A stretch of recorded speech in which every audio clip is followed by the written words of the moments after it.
So before you get comfortable, take a moment to like the video and subscribe, but only if you genuinely enjoy what I do here. And let me know in the comments where you're tuning in from and what time it is for you. It's always fascinating to see who's joining us from around the world.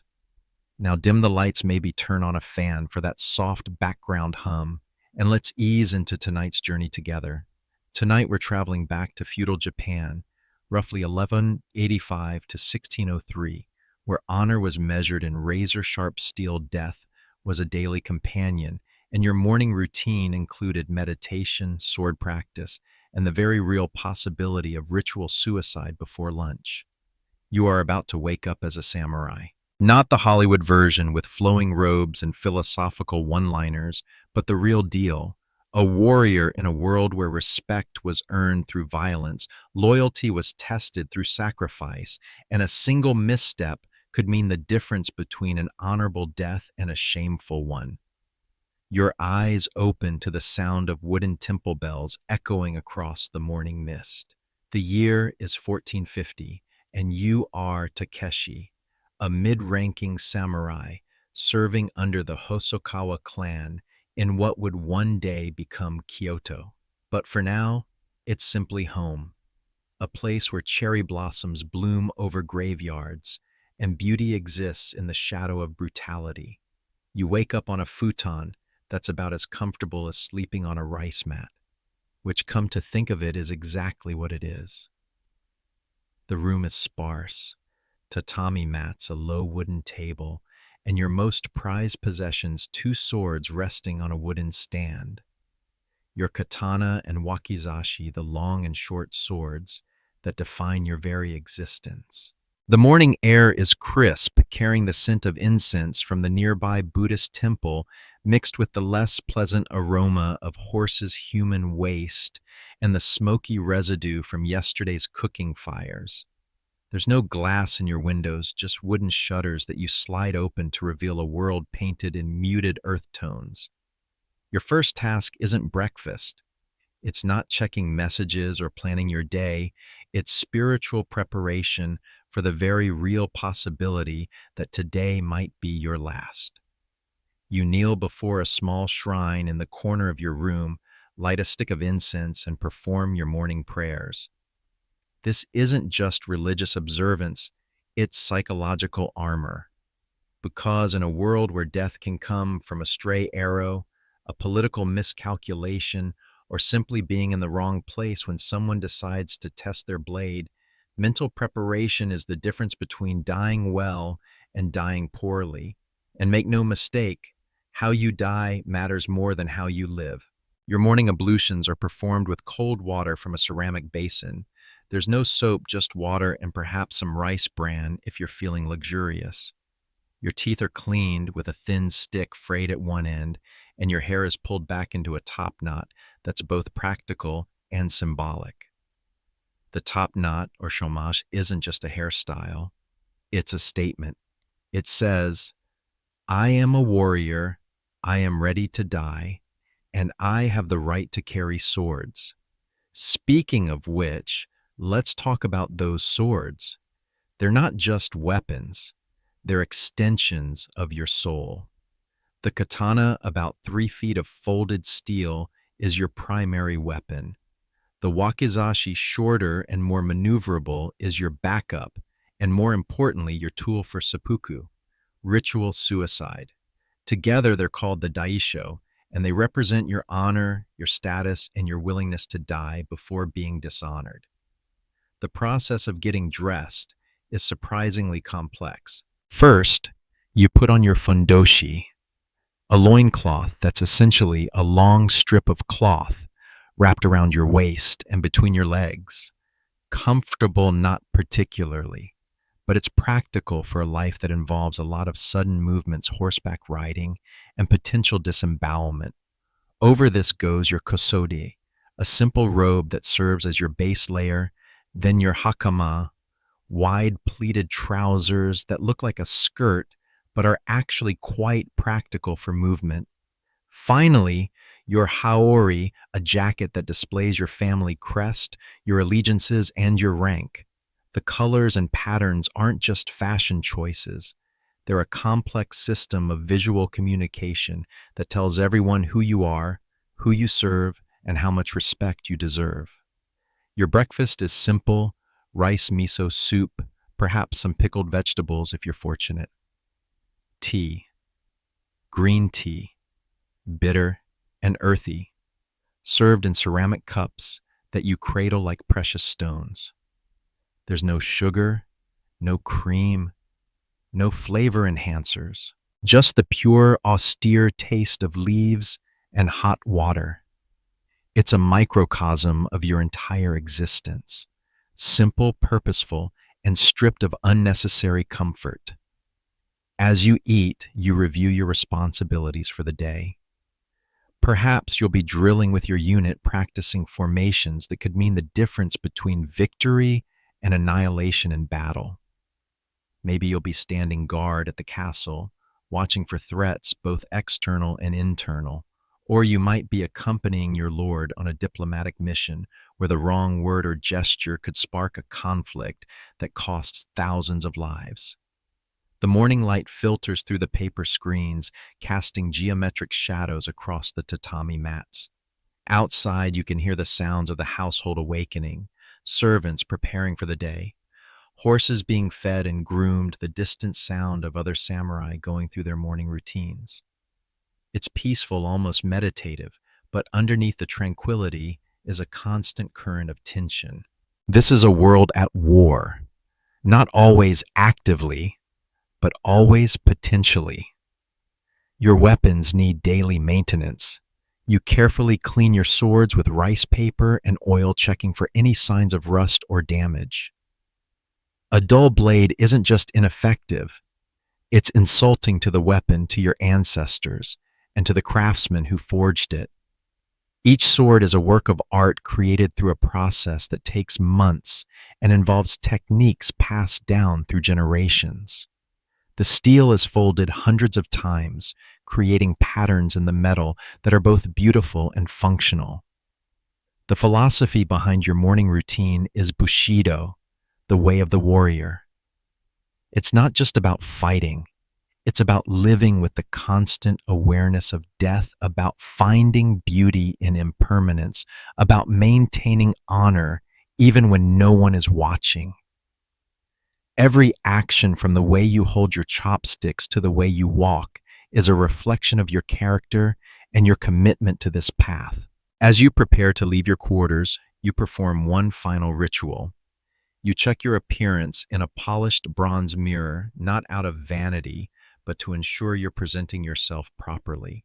Your top knot is secure, your clothes are arranged correctly, your swords are positioned properly at your side. You're not just getting dressed, you're putting on armor, both physical and spiritual, for another day in a world where respect is earned through strength and honor is maintained through constant vigilance. The morning routine complete, you step out into the compound, ready to face whatever challenges the day might bring.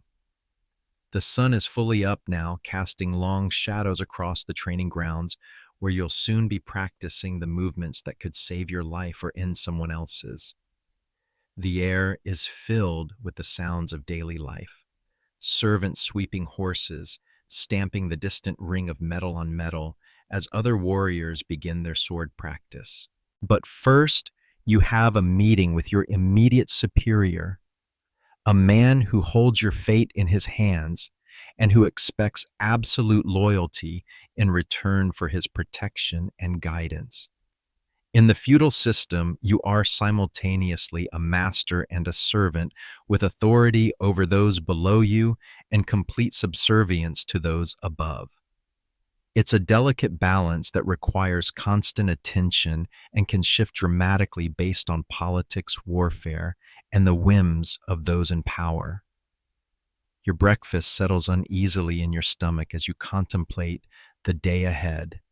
Not because you're afraid, fear is a luxury you can't afford, but because you're acutely aware that every day brings new opportunities for either honor or disaster. In a world where a single mistake can destroy not just your life, but your family's reputation for generations, the pressure is constant and unforgiving. The morning sun climbs higher, burning off the mist and revealing the compound in all its austere functionality. Stone walls, wooden buildings, carefully maintained gardens that reflect the Japanese aesthetic of finding beauty in simplicity. It's a world that would seem exotic and fascinating to a modern observer, but for you, it's simply reality, harsh, demanding, and absolutely unforgiving of weakness or error. As you walk toward the training grounds, your swords catching the morning light, you reflect on the path that brought you here. Born into a samurai family, trained from childhood in the arts of war, and the codes of honor, shaped by a culture that values duty above comfort and death above dishonor. It's not a life everyone could live, but it's the only life you've ever known. And despite its hardships, it's a life that gives meaning to every moment and purpose to every breath. The day stretches ahead full of possibilities, both terrible and wonderful. But for now, you have your morning routine, complete your weapons ready, and your mind prepared for whatever challenges feudal Japan might throw at you. The temple bells continue their slow, rhythmic tolling, marking the passage of time in a world where time itself is measured not in years or decades, but in the space between heartbeats and the distance between honor and shame. The training ground is already busy when you arrive. 20 other samurai are going through their morning exercises, and the air is filled with the sharp crack of wooden practice swords meeting wooden practice swords. The sound is almost musical, a rhythmic percussion that speaks to years of disciplined practice and the kind of muscle memory that turns conscious thought into instinctive reaction. Your training partner today is Yamamoto, a younger samurai who's been assigned to practice with you. He's eager, perhaps a bit too eager, and you can see in his eyes the hunger for advancement that comes with youth. He bows deeply as you approach, and you return the bow with the precise angle that acknowledges his respect while maintaining your superior position. In samurai culture, even the depth of a bow carries meaning, and getting it wrong can be insulting or embarrassing. You begin with kata, predetermined sequences of movements that teach proper form, balance, and timing. These aren't just exercises. They're meditation in motion, a way of connecting your mind, body, and spirit in preparation for the chaos of actual combat. Each movement flows into the next, with practiced precision, your bamboo sword cutting through the air in patterns that have been refined over centuries. The morning air is still cool, but you're already beginning to sweat through your clothes. The hakama, while practical, aren't exactly designed for ventilation, and the layers of fabric trap heat and moisture against your skin. Your hands gripping the wooden hilt of your practice sword are developing the calluses that mark a serious swordsman. These aren't just signs of hard work. They're badges of honor, proof that you're dedicated to your craft. Yamamoto executes a particularly aggressive cut, and you counter with a defensive move that leaves him off balance. It's a teaching moment, and you take the opportunity to explain the principle behind the technique. Aggression without thought is the path to death, you tell him. Every attack must be measured, every defense must flow into the next attack. The sword is not a club. It's an extension of your will, and your will must be disciplined. As you practice, you're acutely aware of the other samurai around you. There's Sato, a veteran of several campaigns who moves with the fluid grace of someone who's killed men in battle. There's Ishida, whose family has served the Hosokawa clan for 3 generations, and who carries himself with the quiet confidence of inherited honor. And there's Nakamura, a newer addition to the household, who's still proving his worth and whose every movement is watched and evaluated by his superiors. The hierarchy is visible in every interaction. When the sensei, the master swordsman, who oversees training, approaches every samurai, stops what they're doing, and bows. When he speaks, everyone listens. When he demonstrates a technique, everyone watches with the intensity of students who understand that their lives depend on mastering what's being taught. Today's lesson focuses on timing, the crucial moment when defense becomes offense, when patience transforms into decisive action. The sword that moves too early reveals its intention, the sensei explains. The sword that moves too late arrives at its own funeral. The perfect cut exists in the space between heartbeats in the moment when your opponent's guard is down and his mind is elsewhere. You practice this principle with Yamamoto, engaging in slow, controlled sparring that gradually increases in speed and intensity. The goal isn't to defeat your partner, it's to perfect your own technique while helping him perfect his. This is the paradox of samurai training. You're preparing to kill, but you're doing it through cooperation and mutual improvement. The wooden swords clash with satisfying thuds, and you find yourself entering that state of focused concentration that the samurai call mushin, no mind. In this state, conscious thought gives way to trained instinct, and your body responds to threats and opportunities without the delay of rational analysis. It's a dangerous state to achieve because it makes you extremely effective in combat, but it also makes you somewhat removed from normal human emotion and consideration. As the morning progresses, the training becomes more intense. You practice with different weapons. The naginata, a long-handled blade that's effective against mounted opponents. The yari, a spear that can stop a cavalry charge. The bow, which requires not just strength, but the ability to remain calm and focused while under pressure. Each weapon has its own techniques, its own philosophy, its own way of thinking about combat and death. The archery practice is particularly demanding. You're not just shooting at stationary targets. You're practicing yabusame, the art of shooting arrows while riding a horse at full gallop. It's a skill that requires years to master and represents the pinnacle of samurai martial arts. The bow is nearly as tall as you are, and drawing it requires not just arm strength, but the engagement of your entire body. The arrows are long and heavy, designed to penetrate armor and deliver death at distance. Your first few shots go wide, the arrows sailing past the target and burying themselves in the earthbank behind. This is normal. Archery on horseback is incredibly difficult, and even experienced samurai miss more often than they hit. But missing in practice is acceptable. Missing in battle is fatal. So you adjust your grip, modify your stance, and try again. The horse beneath you is a trained war mount accustomed to the sounds of battle and the smell of blood. These aren't the gentle riding horses of peacetime. They're weapons themselves, trained to kick, bite, and trample enemies. Your relationship with your horse is crucial. In battle, you're not just a rider, but part of a two-being combat unit that must function with perfect coordination. As you wheel around for another pass at the target, you notice that several of the other samurai have stopped their own practice to watch. This isn't unusual.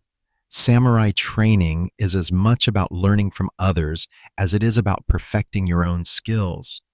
But it also means that your performance is being evaluated, and that evaluation could affect your standing within the group. Your next shot is better, not perfect, but closer to the target. The arrow flies in a high arc, then descends to strike the straw target with a solid thunk. It's not a killing shot, but it's progress. Yamamoto, watching from the sidelines, nods approvingly. Even small improvements are worth celebrating, because in battle, the difference between a near miss and a direct hit is often the difference between life and death. The sensei calls for a break, and you dismount to examine your equipment.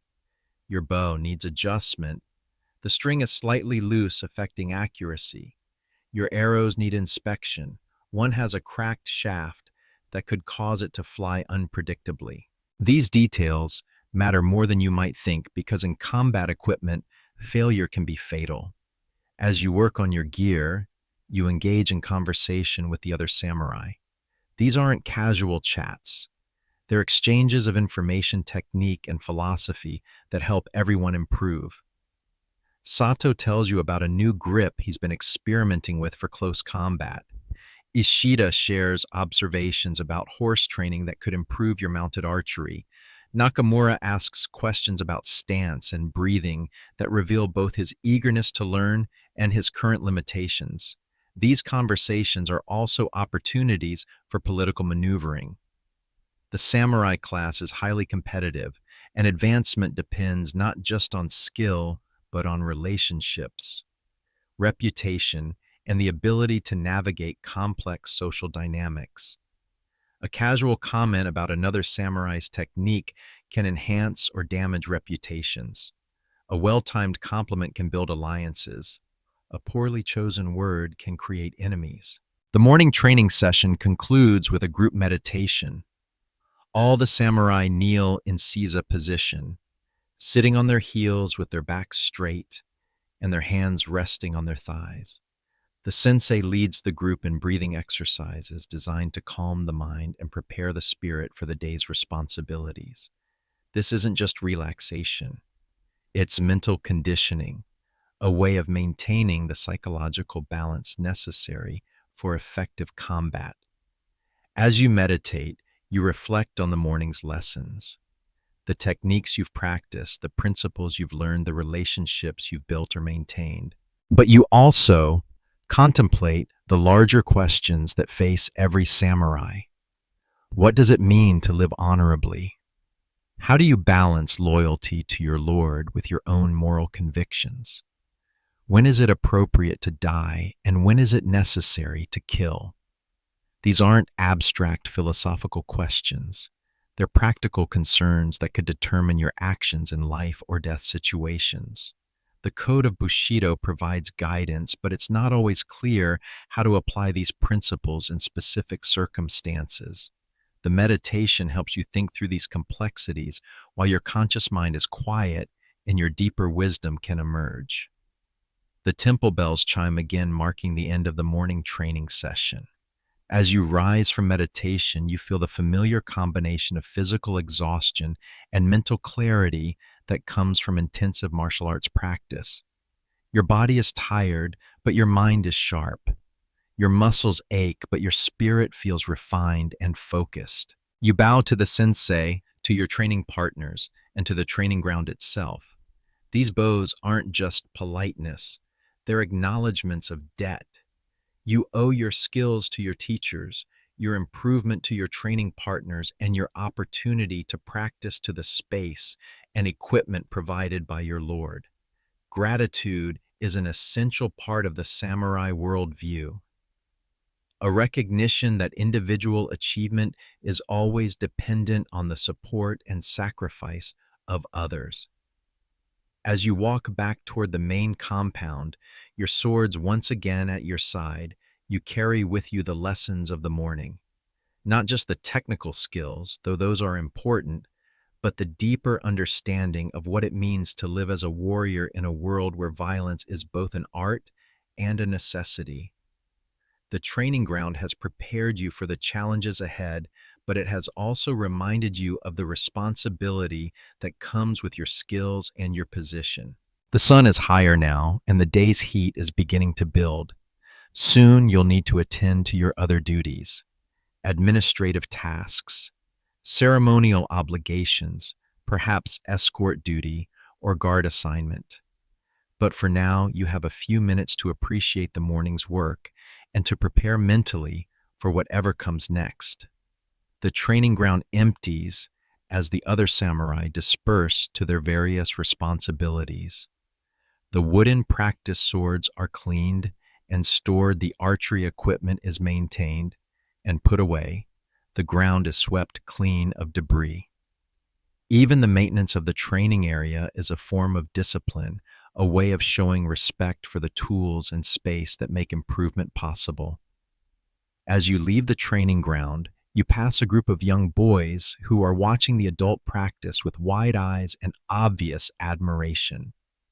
These are the sons of samurai, the next generation, who will someday take up swords and continue the traditions you're helping to preserve. Their presence is a reminder that your actions today will influence not just your own fate, but the future of the samurai class itself. The morning training is complete, but your education as a warrior continues. Every day brings new challenges, new opportunities to test your skills and refine your understanding. The path of the samurai is not a destination, but a journey, one that requires constant attention, continuous improvement, and the willingness to face death with honor and dignity. The administrative duties of a samurai are perhaps the most overlooked aspect of warrior life, yet they're as crucial as swordsmanship and often more politically dangerous. After your morning training, you make your way to the main hall where your Lord Hosokawa Katsumoto holds court. The hall is a magnificent example of Japanese architecture, soaring wooden beams, tatami mats that whisper underfoot, and shoji screens that filter the sunlight into soft geometric patterns. You kneel and seize a position alongside a dozen other samurai, all awaiting the arrival of your lord. The hierarchy is visible in the arrangement. The most senior samurai closest to the front, the newer or lower-ranking warriors toward the back. Your position is respectable, but not prominent, a reflection of your mid-level status within the household. When Hosokawa-sama enters, everyone bows deeply. He's a man in his 50s with the kind of presence that comes from decades of command and the weight of responsibility for thousands of lives. His own swords are works of art, their fittings decorated with gold and lacquer that speak to his wealth and status.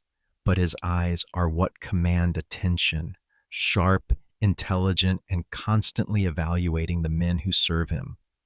Today's business involves a dispute with a neighboring clan over water rights. It sounds mundane, but in feudal Japan, water rights can determine the fate of entire regions. The river in question irrigates rice fields that feed thousands of people, and control of that water could mean the difference between prosperity and starvation. What starts as an administrative matter could easily escalate into armed conflict. Your lord presents the situation with calm precision. The neighboring clan has been diverting water upstream, reducing the flow to your territory. Negotiations have been ongoing for months, but they've reached an impasse. The question facing the group is whether to continue diplomatic efforts or to take more direct action. This is where your role becomes complex. As a samurai, you're expected to offer advice, but only when asked. Your loyalty is absolute, but your counsel must be honest, even if it contradicts what your lord wants to hear. The balance between obedience and integrity is one of the most difficult aspects of samurai life. Sato, the veteran warrior, is asked for his opinion. "My lord," he says. The neighboring clan responds only to strength. They have ignored our diplomatic overtures because they believe we won't fight for our rights. Perhaps a demonstration of force would encourage them to negotiate more seriously. Ishida offers a different perspective. A military solution would be costly in both lives and resources. Perhaps we could seek mediation from the shogun's representatives. An official intervention might resolve the dispute without bloodshed. When your turn comes, you feel the weight of responsibility. Your words could influence a decision that affects thousands of lives. You consider the options carefully before speaking. "My lord, both approaches have merit. A show of force might encourage negotiation, but it could also escalate the conflict beyond our control. However, if we appear weak, other clans might test our resolve in different areas. Perhaps we could combine both approaches, seek mediation while also conducting military exercises near the disputed area." Your lord nods thoughtfully. This is the kind of nuanced thinking that he values in his retainers. The samurai class isn't just about fighting, it's about strategic thinking, political acumen, and the ability to see the broader implications of seemingly simple decisions. The discussion continues for another hour with various samurai offering their perspectives on tactics, diplomacy, and the political ramifications of different approaches. You find yourself taking notes with brush and ink, capturing the key points of the discussion for later reference. Your handwriting, like your swordsmanship, is a reflection of your discipline and education. As the meeting progresses, you become aware of the undercurrents of politics within the group. Nakamura, the newer samurai, is clearly eager to prove himself and advocates for aggressive action. Yamamoto, your training partner, tends to agree with whatever the senior samurai suggest, perhaps hoping to curry favor. These dynamics are normal but dangerous. Personal ambition can cloud judgment and lead to poor decisions. Your lord announces his decision. Diplomatic efforts will continue, but military preparations will begin immediately. It's a balanced approach that keeps options open while sending a clear message about your clan's resolve. He assigns specific responsibilities to each samurai. Some will handle the diplomatic aspects, others will oversee military preparations, and still others will gather intelligence about the neighboring clan's capabilities and intentions. Your assignment is to lead a reconnaissance mission to the disputed area. You'll take a small group of samurai and Ashigaru foot soldiers to assess the situation firsthand and report back on the neighboring clan's activities. It's a responsible assignment that demonstrates your lord's trust in your judgment, but it's also potentially dangerous. Reconnaissance missions have a way of turning into skirmishes, and skirmishes have a way of becoming full-scale battles. After the meeting, you spend time in the castle's library, researching the history of the disputed area and studying maps of the region. The library is one of your favorite places, a quiet sanctuary filled with scrolls and books that contain the accumulated wisdom of generations. Here you can find military treatises by ancient strategists, philosophical works by Buddhist and Confucian scholars, and historical accounts of previous conflicts. The maps are particularly important. They show not just the geography of the area, but also the strategic advantages and disadvantages of different positions. The river that's causing the dispute winds through a valley that could be easily defended or easily attacked, depending on who controls the high ground. The neighboring clans' diversions have created new channels that could be used for military purposes as well as irrigation. As you study, you're joined by Ishida, who has been assigned to handle the diplomatic aspects of the dispute. Together, you discuss the various factors that could influence the outcome. The neighboring clans' military strength, their political connections, their economic situation, and their likely response to different approaches. This kind of analysis is as important as sword training. Wars are won as much through intelligence and planning as through individual combat skills. The afternoon is spent in preparation for your reconnaissance mission. You select your team carefully, experienced samurai who can handle themselves in a fight, but also men who can observe and report accurately. You choose weapons and equipment suitable for a mission that requires mobility and stealth rather than heavy combat. You study the route you'll take, identifying potential ambush sites and escape routes. Your gear reflects the dual nature of your mission. Your swords, of course, are essential, but you also carry a small writing kit for taking notes, a telescope for long-distance observation, and a variety of tools that might be useful for different situations.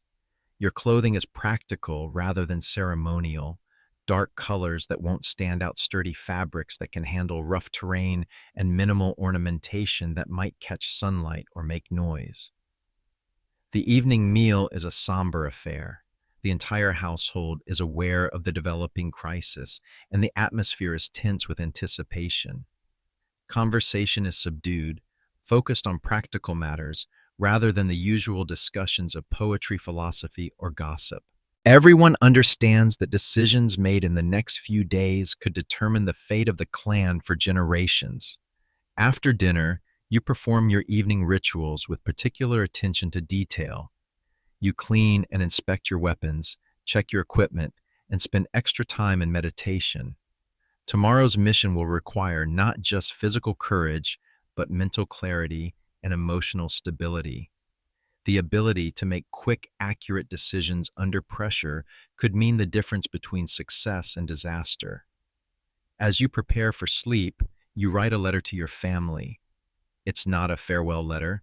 That would be presumptuous and possibly bad luck. Instead, it's a simple update on your activities and a reaffirmation of your commitment to honor and duty. You write about the changing seasons, the progress of your training, and your hopes for the future. But underneath the mundane details is an awareness that this could be your last communication with the people you love most. The letter completed, you place it in a secure location where it will be found and delivered if something happens to you. This is a routine precaution for samurai, a way of ensuring that your final thoughts reach your family even if you don't survive to deliver them personally.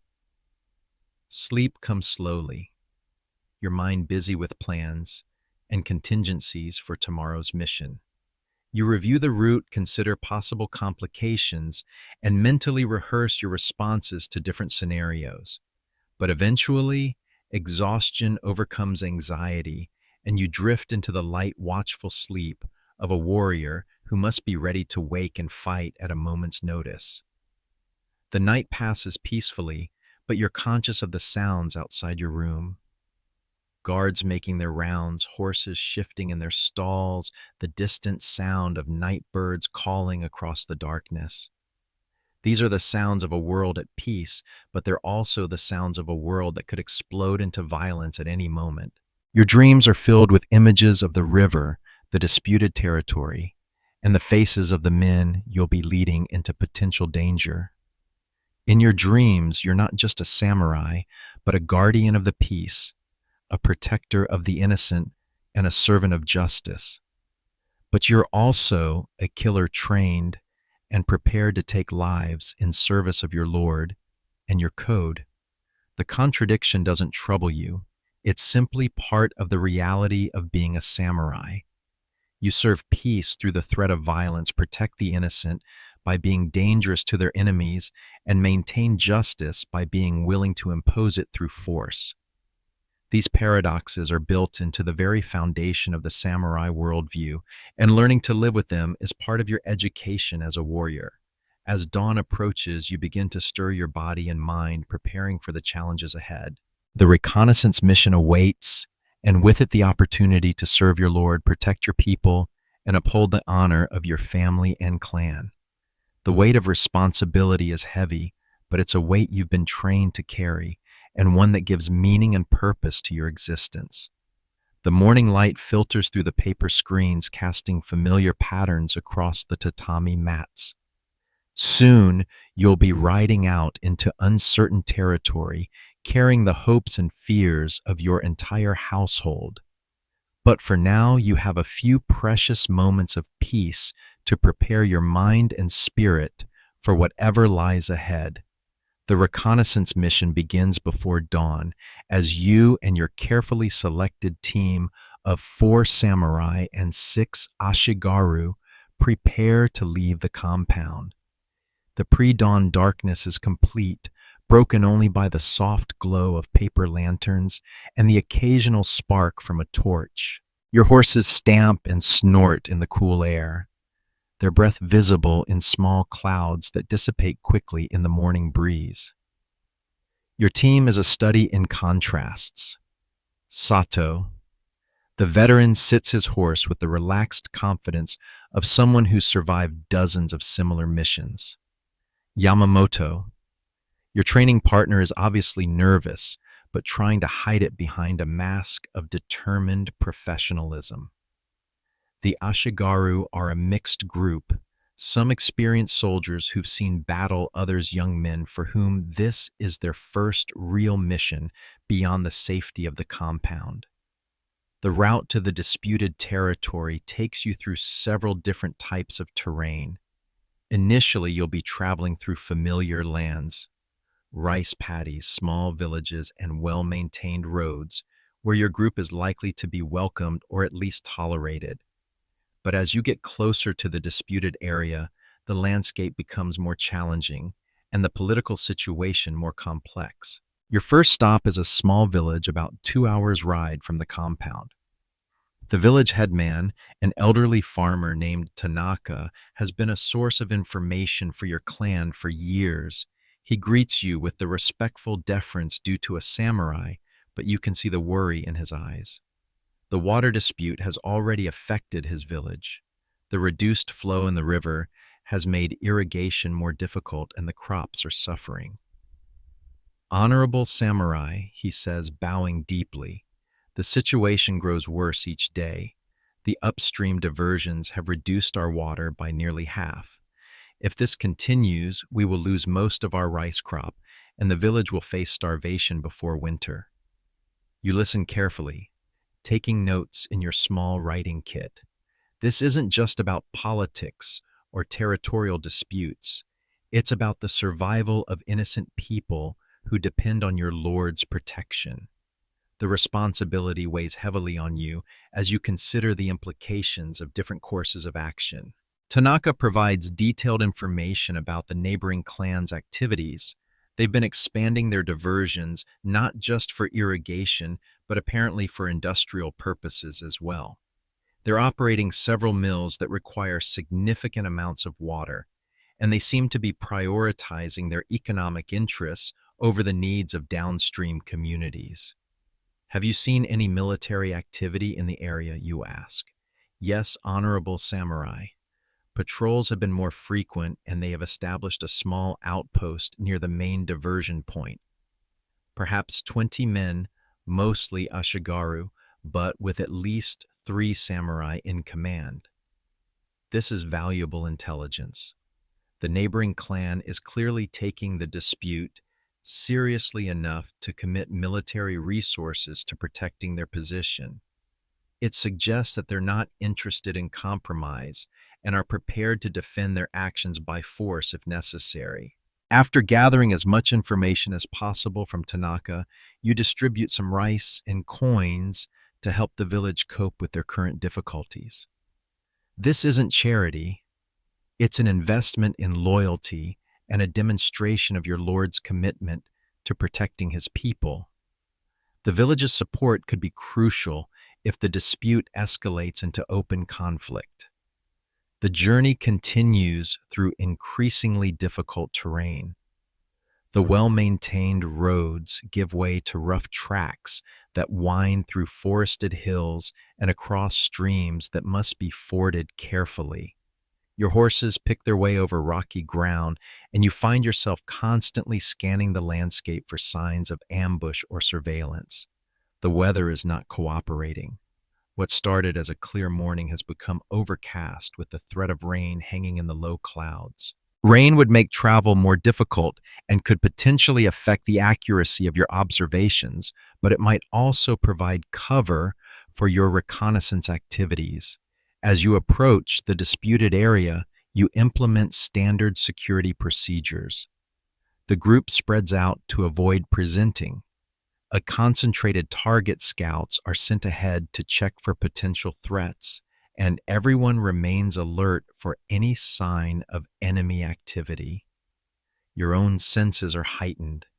You listen for the sound of other horses, watch for movement in the trees, and remain constantly aware of your surroundings. The first sight of the disputed river is both beautiful and troubling. The waterway winds through a valley that would be picturesque under normal circumstances, but the evidence of human interference is obvious. The natural flow has been diverted into several artificial channels, and the main riverbed is significantly reduced. The engineering is impressive, but the impact on downstream communities is clearly devastating. You establish an observation post on a hill overlooking the main diversion point. From this vantage point, you can see the neighboring clan's outpost clearly, and the scope of their water diversion project becomes apparent. It's far more extensive than your lord's intelligence had suggested. The outpost is well positioned and professionally constructed. Wooden palisades protect the main buildings, and the placement takes advantage of natural defensive features. Guard towers provide excellent visibility in all directions, and you count at least 30 men, significantly more than Tanaka had reported. Either the garrison has been reinforced recently, or the village headman's information was incomplete. Through your telescope, you observe the daily routine of the outpost. Guards change at regular intervals, patrols follow predictable routes, and there's a constant stream of workers maintaining and expanding the diversion channels. The level of organization and commitment suggests this isn't a temporary measure. The neighboring clan intends to make these diversions permanent. Sato, lying beside you in the observation post, points out something troubling. "Look at the eastern approach," he whispers. "They're building defensive positions that would control access to the entire valley. This isn't just about water rights. They're preparing to claim the territory permanently." He's right. The construction you're observing goes well beyond what would be necessary to protect a simple irrigation project. The neighboring clan is establishing a military presence that could threaten your lord's control over the entire region. What appeared to be a civil dispute over water rights is actually the beginning of a territorial expansion. Your mission has just become significantly more dangerous. You're no longer just observing a dispute. You're gathering intelligence on what appears to be an act of aggression. The difference is crucial because it changes both the legal and practical aspects of your lord's response options. You spend the rest of the day conducting detailed observations, mapping the outpost's defenses, counting personnel, and noting the patterns of activity. Yamamoto proves particularly useful at this task. His young eyes are sharp, and his attention to detail is excellent. The Ashigaru remain alert for any sign that your observation post has been detected. As evening approaches, you face a critical decision. Your original mission was to gather information and return, but what you've discovered suggests that the situation is more serious than anyone realized. The neighboring clan's activities represent a direct threat to your lord's territory and authority. The question is whether to return immediately with this intelligence or to continue observing to gather more complete information. The decision is complicated by practical considerations. Your supplies are limited, and extended observation increases the risk of detection. But incomplete intelligence could lead to poor decisions that cost lives. You weigh the options carefully, consulting with Sato and considering the implications of each course of action. You decide to compromise. You'll return to report your initial findings, but you'll leave 2 of the Ashigaru behind to continue observation. It's risky. If they're discovered, it could escalate the situation immediately. But the intelligence they could provide might be crucial for planning an appropriate response. The return journey begins in darkness, your reduced group moving carefully through terrain that's now potentially hostile. Every sound is analyzed, every shadow evaluated for potential threats. The horses seem to sense the tension, moving more quietly and alertly than during the outbound journey. About halfway back to your compound, you encounter something that changes everything. A small group of your lord's farmers is camped beside the road, their ox cart loaded with household goods and personal possessions. They're refugees from a village near the disputed area, and their story is alarming. "Honorable samurai," the eldest farmer says, prostrating himself before you, "we bring terrible news. The upstream clan has diverted all the water from our section of the river. Our fields are dying, our wells are dry, and we can no longer survive in our village. We seek your Lord's protection and permission to settle in his territory. This is worse than you had imagined. The water diversions aren't just reducing flow, they're completely cutting off some areas. The neighboring clan is essentially forcing people to abandon their homes and land a form of warfare that doesn't involve direct violence but is devastating nonetheless. You provide what assistance you can to the refugees, food, water, and an escort to ensure their safe passage to your Lord's territory. But their presence represents a new dimension to the crisis. Your Lord is now faced with not just a territorial dispute, but a humanitarian emergency that could strain his resources and complicate any diplomatic solution. The remainder of the journey passes without incident, but your mind is busy processing the implications of everything you've observed. The neighboring clan's actions are more aggressive than anticipated.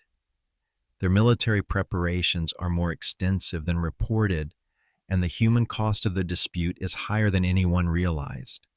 Your reconnaissance mission has revealed a crisis that requires immediate and decisive action.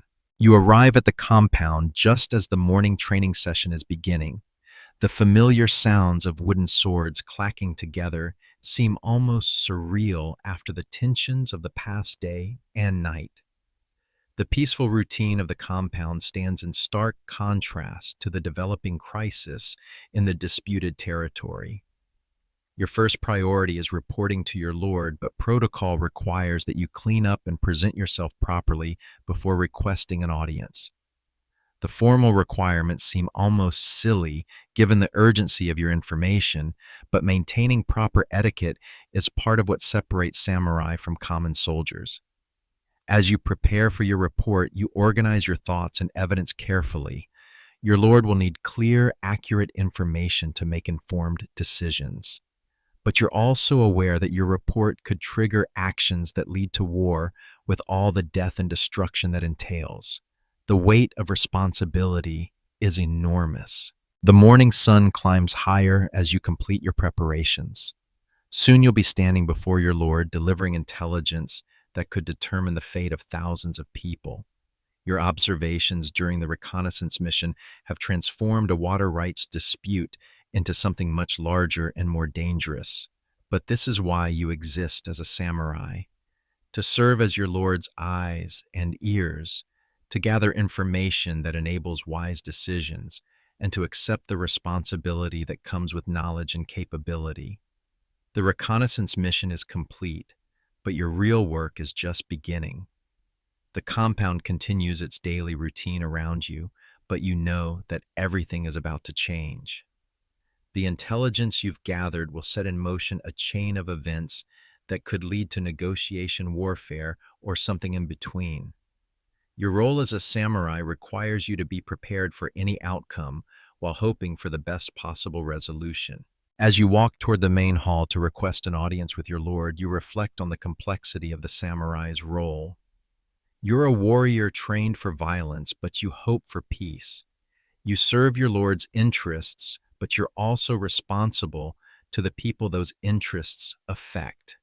You must be prepared to kill, but you'd prefer to protect.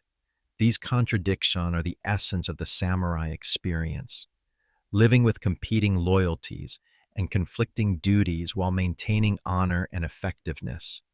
The reconnaissance mission has ended, but its consequences are just beginning to unfold. The information you've gathered will test your Lord's wisdom, your clan's resolve, and your own commitment to the complex code of honor that defines the samurai way of life. The formal audience with your Lord takes place in the main hall, but this time the atmosphere is different. Word of your return has spread through the compound, and there's a tension in the air that wasn't present during the routine administrative meeting 2 days ago. Your Lord's senior advisors are present, along with the most experienced samurai in the household. This isn't just a debriefing, it's a war council. You kneel in the center of the hall, your report scroll placed formally before you on the tatami mat. The silence is complete, except for the soft sound of breathing and the distant noise of daily life continuing outside the hall. Your Lord studies you for a long moment before speaking. his eyes searching for any sign of uncertainty or fear. "Takeshi," he says, his voice carrying the authority of generations of command, "speak freely of what you have seen. Your report is detailed and precise. You describe the scope of the water diversions, the strength and positioning of the military outpost, the evidence of permanent territorial claims, and the refugees who are already fleeing the affected areas. You present your observations without interpretation, letting the facts speak for themselves. The reaction in the hall is immediate and intense. Several of the senior samurai exchange glances that speak volumes about their thoughts on the situation. Your lord's chief advisor, an elderly man named Watanabe, who has served the clan for 40 years, strokes his beard thoughtfully as he considers the implications of your report. "The situation is worse than we anticipated," Watanabe says finally. "This is no longer a dispute over water rights. It's an act of territorial aggression that threatens our authority over the entire region." Your lord nods slowly. The question is how to respond. Military action could escalate the situation beyond our control, but failure to act could encourage further aggression from this clan and others who are watching our response. The discussion that follows is a masterclass in strategic thinking. Each samurai offers their perspective based on their experience and expertise. Sato argues for a strong military response, pointing out that the neighboring clan has already committed to a confrontational approach. Ishida advocates for diplomatic solutions, suggesting that mediation by higher authorities could resolve the crisis without bloodshed. Your own contribution to the discussion comes when your lord asks for your assessment of the military situation. "My lord," you say, "the outpost is strong but not impregnable. A direct assault would be costly and might not succeed. However, the diversions themselves are vulnerable. They depend on a series of channels and control points that could be disrupted relatively easily." This observation shifts the focus of the discussion. Rather than thinking in terms of a conventional military confrontation, the group begins to consider more subtle approaches. Sabotage of the water diversions could address the immediate humanitarian crisis without requiring a full-scale battle, but it would also represent an escalation that could provoke a violent response. Your lord makes a decision that reflects both wisdom and pragmatism. "We will pursue multiple approaches simultaneously. Diplomatic efforts will continue, but we will also prepare for military action. Takeshi, you will lead a small force to disrupt the diversions and relieve the pressure on our people. If negotiation succeeds, your mission can be called off. If it fails, your actions will have already begun to address the crisis." The assignment is both an honor and a burden. Leading a sabotage mission requires different skills than conventional warfare: stealth precision, and the ability to achieve specific objectives without getting drawn into a larger battle. Success could resolve the crisis. Failure could trigger a war. The planning phase begins immediately. You work with the senior advisors to identify the most critical points in the diversion system, the best approaches for a small force, and the timing that would maximize impact while minimizing risk. Maps are studied, equipment is selected, and contingency plans are developed for various scenarios. Your force will be small, 8 samurai and 12 ashigaru, enough to accomplish the mission, but not so many as to be easily detected. The men are chosen for their reliability, their stealth capabilities, and their ability to work effectively as a team under pressure. Each one understands that the mission's success depends on coordination and discipline. The equipment selection is crucial. You'll need tools for destroying the wooden control structures that regulate the water flow, but you must also be prepared for combat if the mission is discovered. The balance between stealth and fighting capability requires careful consideration of every item you carry. As evening approaches, you find yourself in the compound's armory, checking and rechecking your equipment. Your swords are sharp and properly balanced. Your armor is lightweight but effective. Your tools are tested and ready, but you're also acutely aware that no amount of preparation can account for all the variables you'll face in hostile territory. The psychological preparation is as important as the physical preparation. Tomorrow night, you'll be leading men into danger, making split-second decisions that could determine their survival and accepting responsibility for the consequences of your actions. The weight of command is different from the weight of individual responsibility.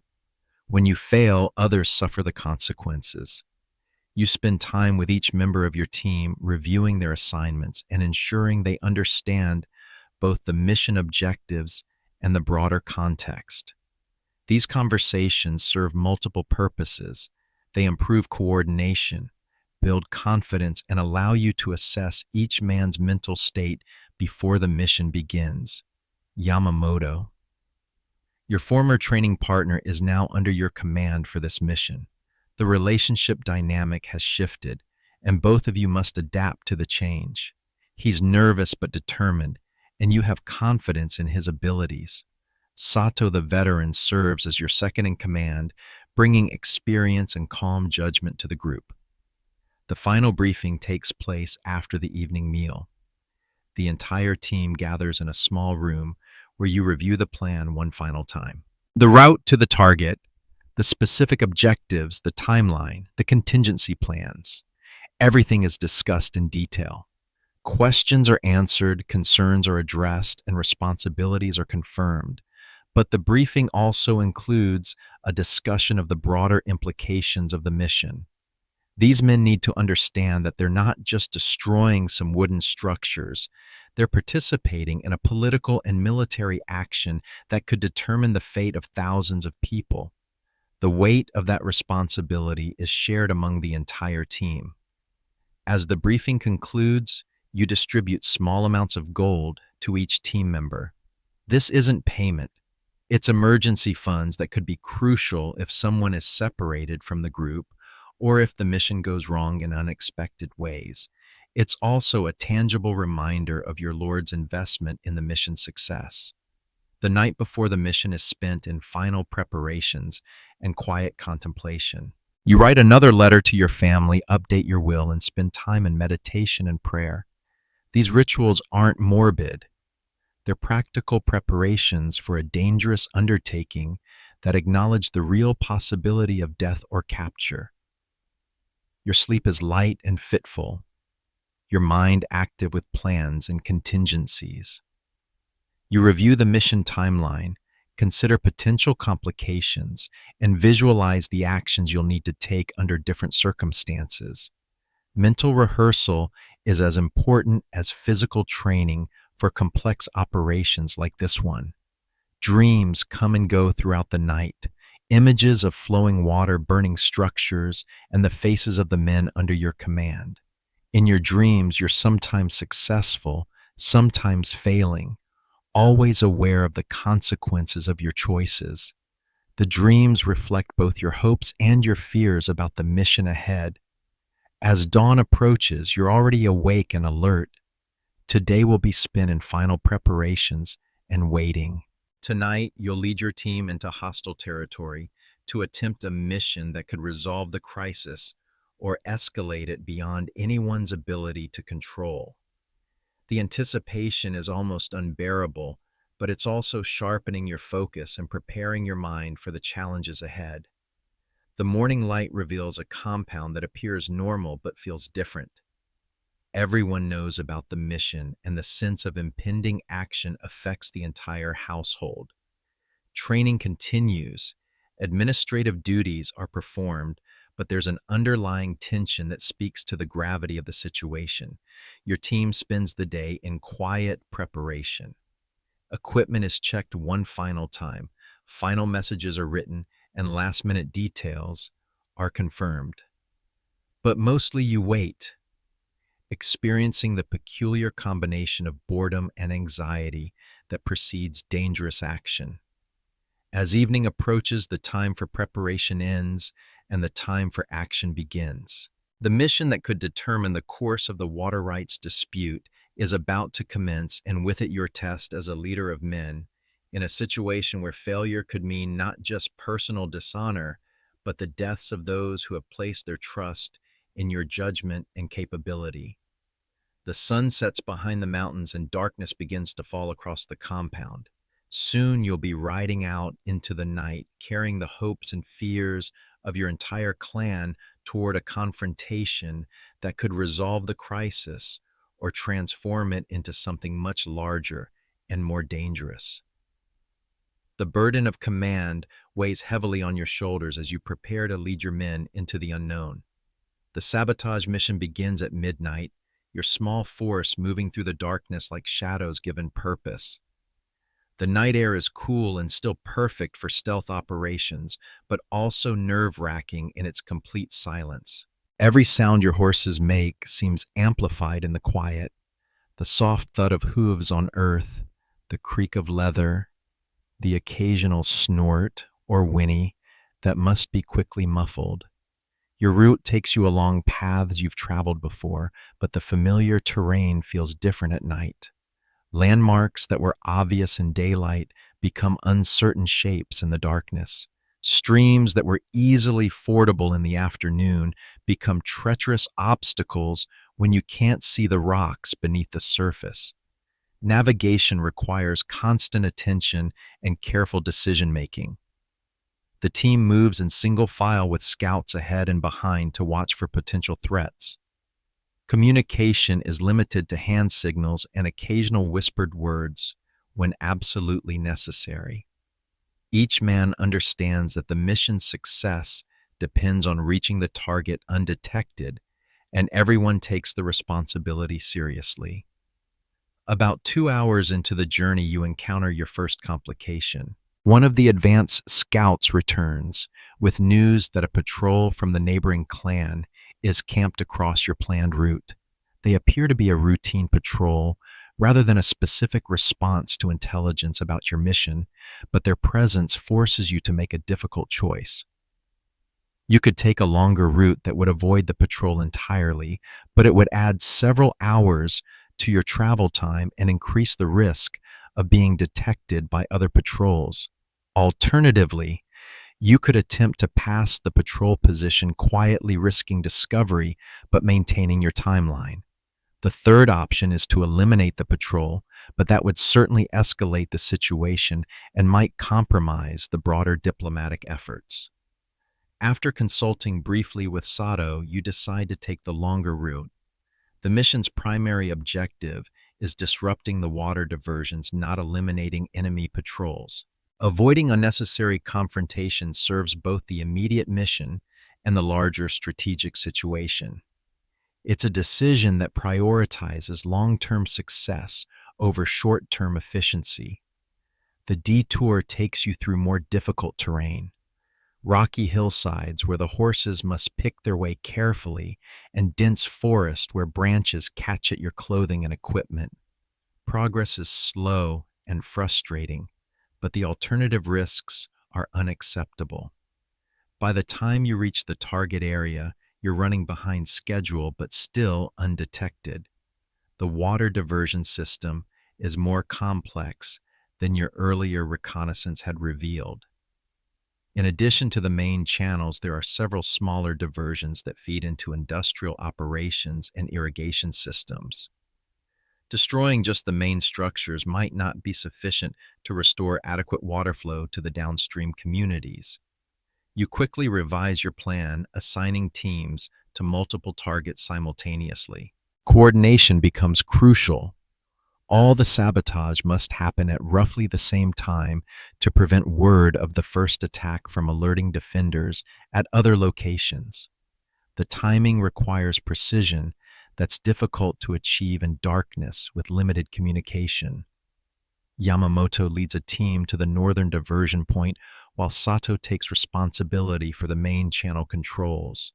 You personally lead the attack on the southern diversions, keeping the most dangerous assignment for yourself as a matter of leadership principle.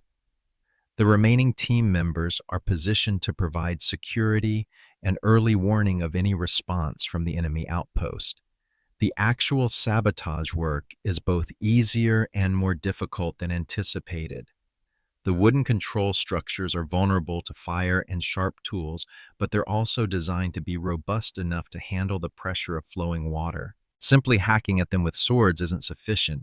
The job requires careful placement of incendiary devices and systematic weakening of critical support points. Your team works with quiet efficiency, placing small fires at key locations while using tools to weaken the structures that control water flow. The sound of rushing water masks most of the noise you're making, but you're constantly aware that guards could appear at any moment. Every few minutes, you pause to listen for signs of discovery or alarm. The work takes longer than planned, and you begin to worry about the coordination with the other teams. In the darkness, it's impossible to see their progress, and you can't risk sending signals that might be detected by enemy patrols. You have to trust that Yamamoto and Sato are proceeding according to plan while focusing on your own objectives. As your team completes its work on the southern diversions, you hear the first sounds of success from the other locations. The sudden increase in water flow through the main channel creates a rushing sound that indicates the barriers have been breached. Simultaneously, you can see the glow of fires in the distance where the other teams are completing their assignments. But success brings its own dangers. The increased water flow and the visible fires will certainly alert the enemy outpost that something is happening. Within minutes, you can expect armed patrols to be dispatched to investigate. The sabotage mission is succeeding, but the extraction phase is about to become extremely dangerous. You signal for your team to withdraw, moving quickly but carefully toward the predetermined rally point where you'll regroup with the other teams before beginning the return journey. The sound of rushing water behind you is satisfying, evidence that the mission is accomplishing its objectives, but you're also aware that the real test is still ahead. The rally point is a small grove of trees about a mile from the diversion sites. As you approach, you can see that Sato's team has already arrived and is waiting in defensive positions. But Yamamoto's team is nowhere to be seen, and you begin to worry that they have encountered problems or been detected by enemy forces. After waiting for several anxious minutes, you hear the sound of horses approaching rapidly. It could be Yamamoto's team making a hurried withdrawal, or it could be enemy patrols responding to the sabotage. You signal for your men to prepare for either possibility, weapons ready, but concealed until you can identify the approaching riders. To your relief, it's Yamamoto leading his team in a controlled but urgent withdrawal. As they reach the rally point, he quickly reports that their mission was successful, but that they encountered an enemy patrol during their extraction. No fighting occurred, but they were definitely seen and pursuit is likely. This changes the tactical situation significantly. Your force is no longer conducting a stealth withdrawal. You're now evading pursuit while trying to reach friendly territory. The priorities shift from remaining undetected to moving as quickly as possible while maintaining security against potential ambush or interception. The journey back to your compound becomes a running tactical exercise. You maintain security formations suitable for a force under pressure, vary your route to complicate pursuit, and use terrain features to mask your movement and confuse potential trackers. The horses are pushed hard, but not to exhaustion. You need to maintain their capabilities in case fighting becomes necessary. About halfway back to friendly territory, your rear guard reports that they can see torches in the distance behind your force. The pursuit you expected has materialized, and the enemy force appears to be larger than your own. This isn't necessarily a crisis. You have a head start and superior knowledge of the terrain, but it adds urgency to your withdrawal. The final approach to your compound requires crossing open ground where concealment is impossible. If the pursuing force is close enough, this could become the location for an unwanted battle. You send scouts ahead to ensure the area is clear while preparing your main force for the possibility of having to fight a delaying action. Fortunately, the pursuit hasn't caught up to your position, and you're able to reach the compound's outer defenses without incident. The guards are expecting you, and the gates open immediately to admit your force. As the last man passes through and the gates close behind you, you finally allow yourself to acknowledge that the mission has been successful. The immediate debrief with your lord is brief but satisfying. The sabotage has been accomplished. The water diversions have been disrupted, and your force has returned without casualties. Intelligence from the scouts you left behind confirms that water flow to the downstream communities has been substantially restored, addressing the immediate humanitarian crisis. But the mission has also escalated the conflict. The neighboring clan now knows that your lord is willing to take direct action to protect his interests and his people. Their response will determine whether the crisis moves toward resolution or toward open warfare. Your successful mission has solved one problem while potentially creating others. As you clean your equipment and attend to your horse, you reflect on the night's events.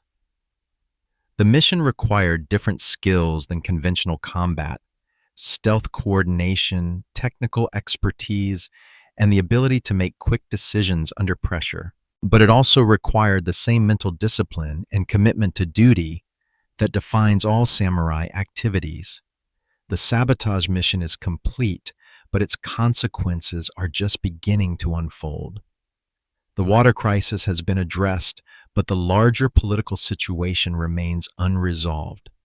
Your role as a samurai continues to evolve as the situation develops, requiring constant adaptation and the willingness to face new challenges with the same honor and dedication that guided tonight's mission. The dawn following your successful sabotage mission brings both relief and apprehension.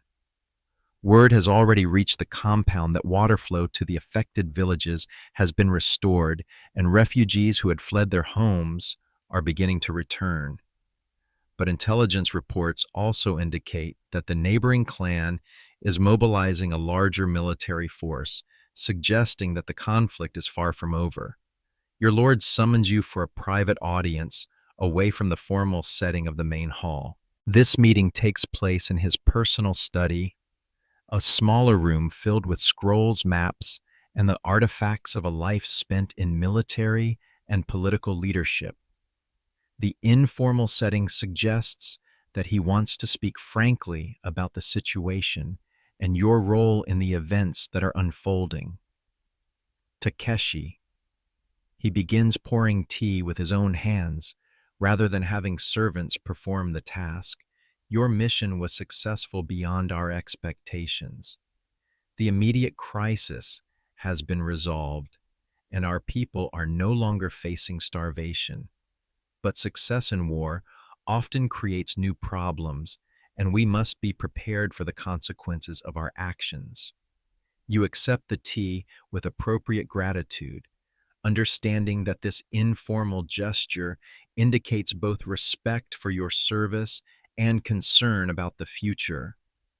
Your lord is treating you not just as a subordinate, but as a trusted advisor whose opinions will influence important decisions. The neighboring clan has lost face, you observe. Their water diversions were supposed to demonstrate their power and resolve, but our action has shown that they can't protect their investments. They'll have to respond decisively or risk appearing weak to other potential adversaries. Your lord nods approvingly. Exactly. And their response will likely be more aggressive than their initial actions. We may have prevented one form of warfare, the slow strangulation of our people through water deprivation, but we may have triggered a more conventional and immediate conflict. The conversation continues for nearly an hour, covering the military, political, and economic implications of the current situation. Your recent mission has given you insights into the neighboring clan's capabilities and intentions that are valuable for planning future actions, but it has also made you a target. As the leader of the sabotage mission, You're now a known enemy whom they'll want to eliminate or capture. The discussion turns to longer-term strategy. The water rights dispute was never really about water. It was about testing your lord's resolve and his ability to protect his territory and people. The neighboring clan's ultimate goal appears to be territorial expansion, and the water diversions were just the opening move in a larger campaign of aggression. We have several options, your lord explains. We can seek mediation from higher authorities, but that process could take months and might not result in a favorable outcome.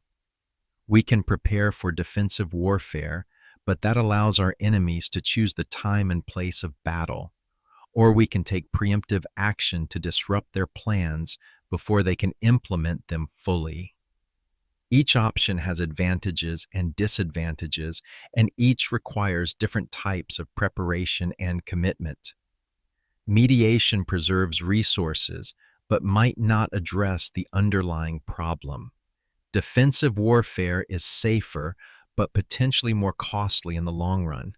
Preemptive action could end the threat quickly, but might also escalate the conflict beyond anyone's ability to control. Your lord asks for your assessment of the neighboring clan's military capabilities based on your recent observations. You provide a detailed analysis of their forces, their defensive positions, and their apparent strategy.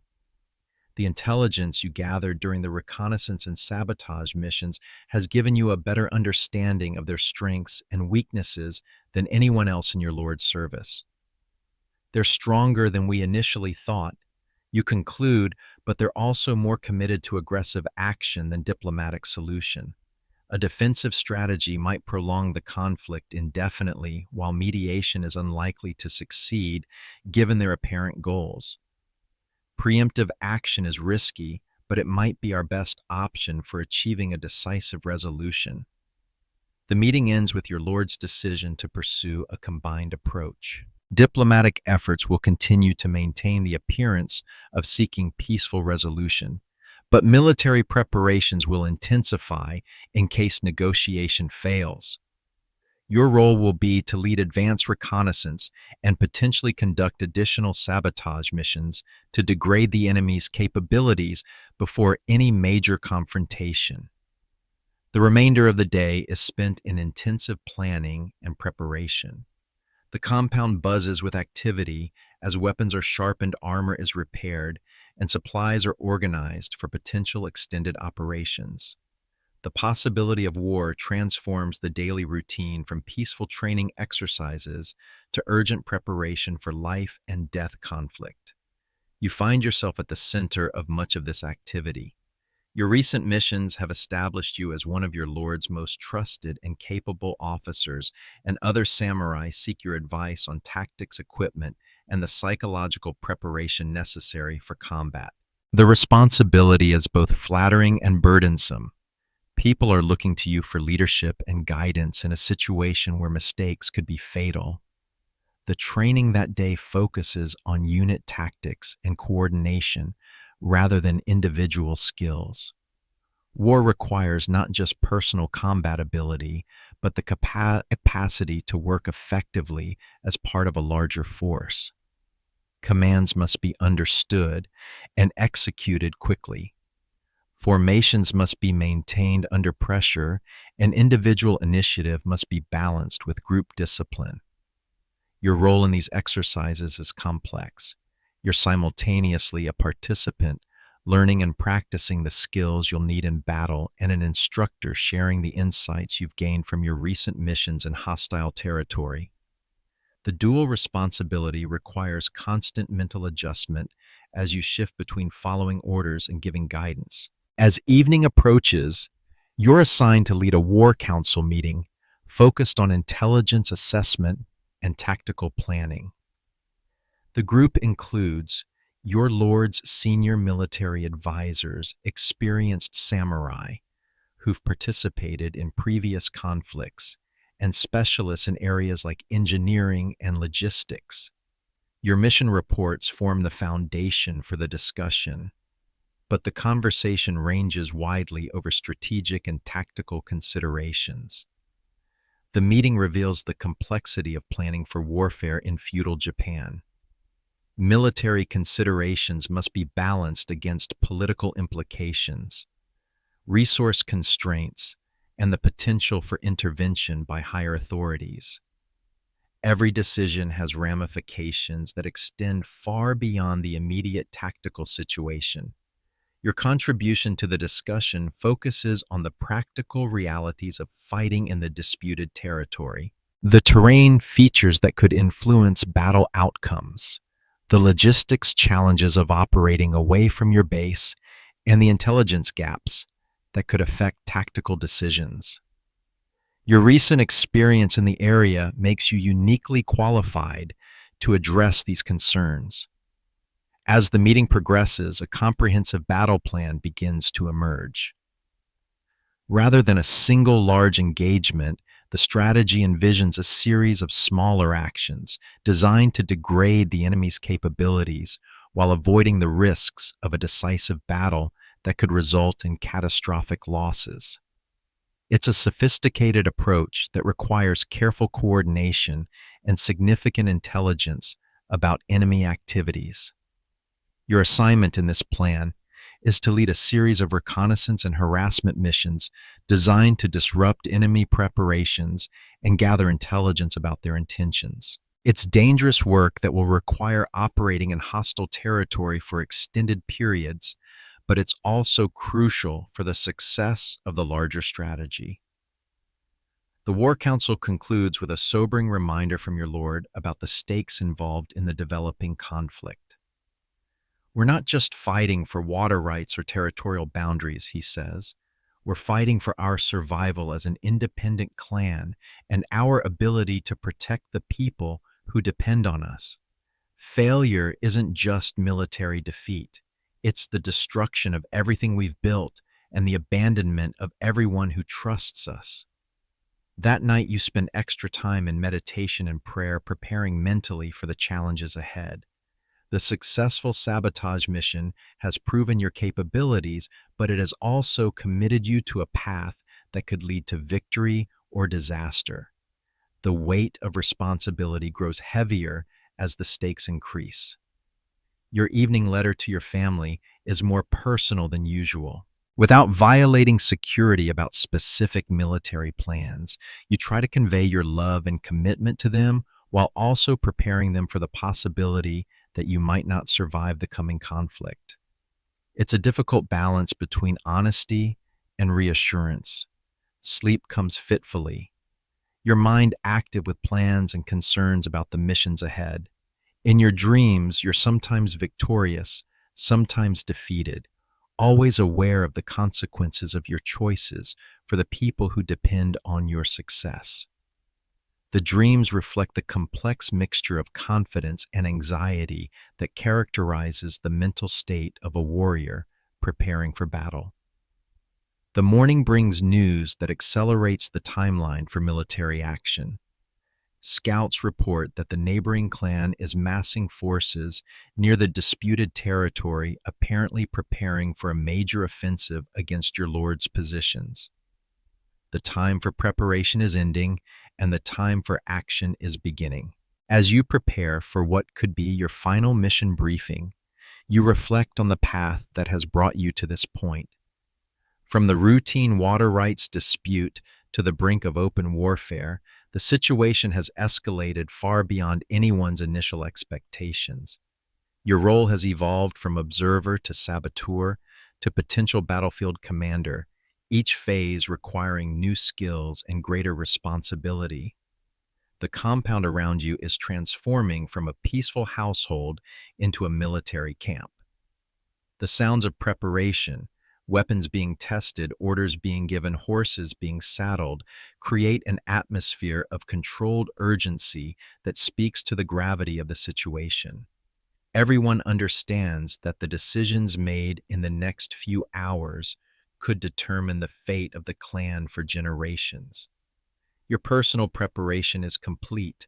Your weapons are sharp, your equipment is ready, and your mind is focused on the challenges ahead. But you're also aware that no amount of preparation can guarantee success in the chaos of warfare. The best you can do is maintain your honor, serve your Lord faithfully, and face whatever comes with the courage and dignity expected of a samurai. The sun climbs higher, burning off the morning mist and revealing a world on the brink of transformation. Soon you'll be riding out to lead men in operations that could determine the outcome of the conflict. The peaceful morning stands in stark contrast to the violence that lies ahead, but it also serves as a reminder of what you're fighting to protect. The samurai way of life that has shaped your existence, the people who depend on your Lord's protection, and the principles of honor and duty that give meaning to your actions. These are the stakes in the coming battle.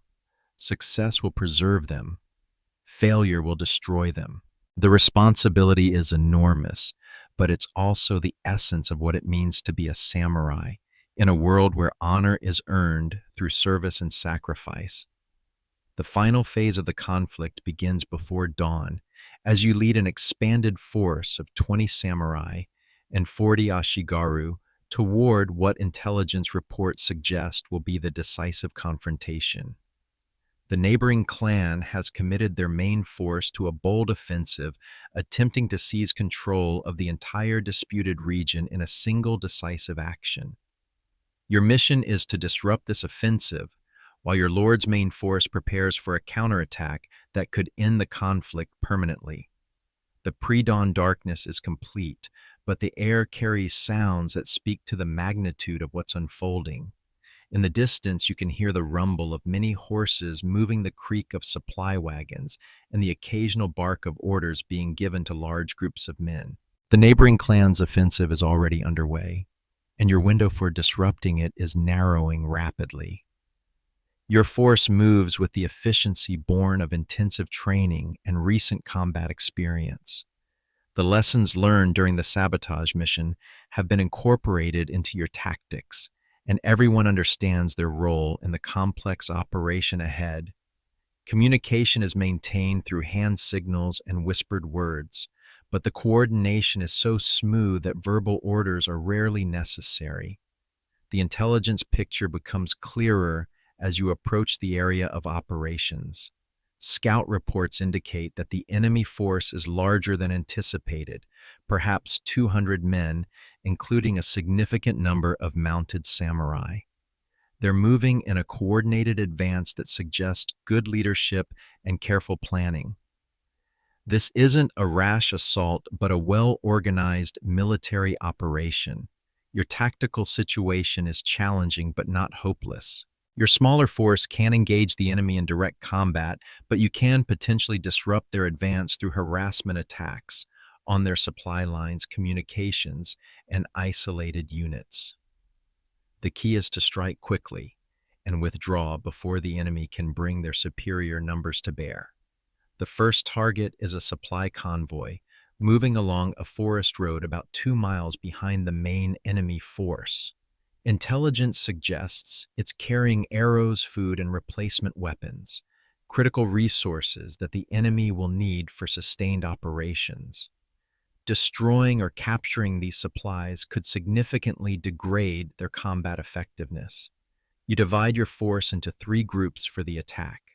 Sato leads one group to block the road ahead of the convoy, you take another group to attack from the flank, and Yamamoto positions his men to cut off any retreat. The plan requires precise timing and coordination, but it also offers the advantage of overwhelming a smaller force through superior positioning and surprise. The convoy consists of 4 ox carts escorted by 12 ashigaru and 3 samurai. They're moving cautiously, but not expecting an attack this far from the disputed territory. Your observation reveals that their security is adequate for normal circumstances, but insufficient for a coordinated ambush by experienced warriors. The attack begins when Sato's group suddenly appears on the road ahead of the convoy, forcing the escort to halt and deploy for combat. While their attention is focused forward, your flanking group emerges from the forest, attacking the convoy's vulnerable side. The surprise is complete, and the escort finds itself surrounded before they can organize an effective defense. The fighting is brief but intense. The enemy samurai are competent warriors, but they're outnumbered and caught in an impossible tactical situation. Your men fight with the efficiency of veterans using superior positioning and coordination to overcome individual resistance. Within minutes, the escort is defeated and the supplies are under your control, but victory brings its own challenges. The convoy's destruction will certainly be noticed when it fails to reach its destination, and enemy patrols will be dispatched to investigate. Your force needs to extract the most valuable supplies and withdraw before enemy reinforcements arrive. Time is now your most critical resource. You quickly organize the captured materials, taking arrows, weapons, and portable food while destroying the rest. The ox carts are too slow for your mobile operations, so they're abandoned after being stripped of useful items. Your ashigaru work with practiced efficiency. Understanding that speed could mean the difference between success and disaster. The withdrawal begins just as you hear the sound of approaching horses in the distance. Enemy cavalry has been dispatched to investigate the missing convoy, and they're closing on your position faster than anticipated. Your force needs to move immediately or risk being trapped in an unfavorable engagement. The next hour becomes a running battle as your force attempts to evade pursuit while moving toward your next objective. The enemy cavalry is persistent and well-mounted, but they're also operating in terrain that favors your defensive tactics. You use forest cover, difficult terrain, and deceptive movement to stay ahead of the pursuit while gradually wearing down their horses and their patience. Your second objective is the enemy command post, a temporary facility established to coordinate the offensive. Intelligence suggests it's located in a fortified house about 5 miles from the main battle area, protected by a garrison of 30 men, but containing the commanders and communication systems that control the entire operation. Attacking a fortified position with your force would normally be suicide, but the garrison's attention is focused outward, watching for threats from your lord's main force. They're not expecting an attack from behind their own lines by a force that's supposed to be engaged elsewhere. The element of surprise could compensate for your numerical disadvantage. As you approach the command post, you can see the evidence of intensive military activity. Messengers arrive and depart regularly, carrying orders and intelligence between the command post and the scattered elements of the enemy force.